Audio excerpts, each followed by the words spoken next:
Hey guys, welcome back to another video. So, some new developments in trucking regulations, and I think that while there's going to be a small group that's going to say, all right, that's fair, there's going to be a larger group who is going to be saying, what the so basically, it looks like the CVSA is petitioning the FMCSA to limit or restrict the use of personal conveyance. Now, on the surface of it, it sounds like it's no big deal, but let's dive into it and see how it's going to affect truckers if the FMCSA does implement this new regulation.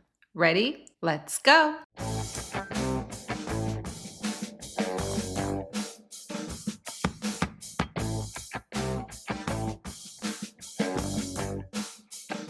So right off the bat, let's talk about what the CVSA or the Commercial Motor Vehicle Safety Alliance is looking to do, what it's petitioning for. Well, there are four things. Number one, a 2-hour daily hard limit on personal conveyance use. Number two, they want to prohibit owner-operators from using personal conveyance to travel to and from home. And yes, they're specifically singling out owner-operators, but we'll get into that one in just a second. Number three, they want to prohibit all drivers from using personal conveyance to find safe haven when no parking is available. And number four, they want to move away the personal conveyance from the off-duty line on the logbook to its own line called the personal use line. Now, this is not the first time that the CVSA is petitioning the FMCSA to restrict the use of personal conveyance. It's just last time they did so,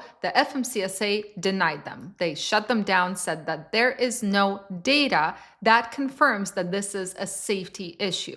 What makes this time different is the fact that the CVSA apparently now has the data in their back pocket showing that it is a safety issue. So what does the data show? Well, the Deputy Executive Director, Adrienne Gildia, hope I'm pronouncing her name correctly, she says that when drivers use personal conveyance, she found that 38% of them are actually misusing personal conveyance. And motor carriers whose drivers misuse that personal conveyance, those drivers are 4 times more likely to end up in a crash. All right, so let's go through these restrictions that are being proposed to the FMCSA in detail. Number one, there is that limit of a 2-hour PC use per day. Again, I do not find any issue with this one. Personally, would love to hear your thoughts.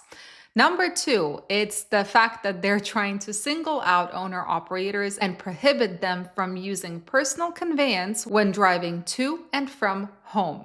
So I could not understand, and I still don't understand for the life of me, why they're singling out owner-operators, but there is a reason according to Gildia. And she said that owner-operators cannot use personal conveyance when leaving home because their home is generally their terminal, and they would be considered on duty when they leave their terminal or home. So I'm very curious to hear what you guys think about this one. Number three, no use of personal conveyance if you're trying to find a safe haven. This sounds very, very scary. It's not as scary as it sounds, but currently the guidance allows you to use personal conveyance if, for example, your hours are exhausted by a shipper or receiver, or your rest is interrupted by law enforcement. You can use personal conveyance to find a safe place to park. This has happened to us countless times when we were on reefers. As you all know, loading and unloading times are ridiculous. And by the time you are loaded, for example, you have 0 hours on your clock, and the shipper tells you to get the heck off their property. You turn on personal conveyance for 10 minutes, 15 minutes to get to a truck stop, and you are golden, if you're lucky. Now, Gildia specifically stated, or tried to be specific, the wording is still a little bit confusing, but what she tried to say is that personal conveyance use is unacceptable when the driver is driving, and while they are driving, they run out of hours, and their excuse for using personal conveyance is the fact that they're looking for parking. There was no parking available. Now, this is where I take issue because they're not considering all of these things. What about the facilities that are so remote that it takes forever to get to a truck stop or a rest area, a place where a semi-truck can park? Or what about places like Southern Southern California, which no matter which truck stop you go after a certain time, there is no parking available. What then? Stay at the shipping facility? Well, good luck with that, because a lot of shippers are going to tell you to go and fly a kite. And finally, the fourth restriction is the fact that they want to move away the personal conveyance from the off-duty line on the logbook to its own line called the personal use line. Now, there is logic behind it. If there is a separate personal conveyance line, it basically doesn't count towards your rest period. Now, Gildia stated, and I'm going to quote this, "Such a move might eliminate the incentive to use PC, personal conveyance, incorrectly, because the driver would still need to get the required rest period. The time spent in personal conveyance would not count against the driver's hours of service limitations. However, it would not contribute to the required 10-hour rest period for property carrying drivers." Now, obviously, a lot of folks are extremely pissed off right now about even the possibility of the FMCSA considering these changes to personal conveyance use. And one of the questions that keeps coming up is, well, when is personal conveyance acceptable by law then? But here's my take, and I really sincerely hope that somebody from the CVSA is listening. You want to limit personal conveyance? All right, fair enough, but please do your homework.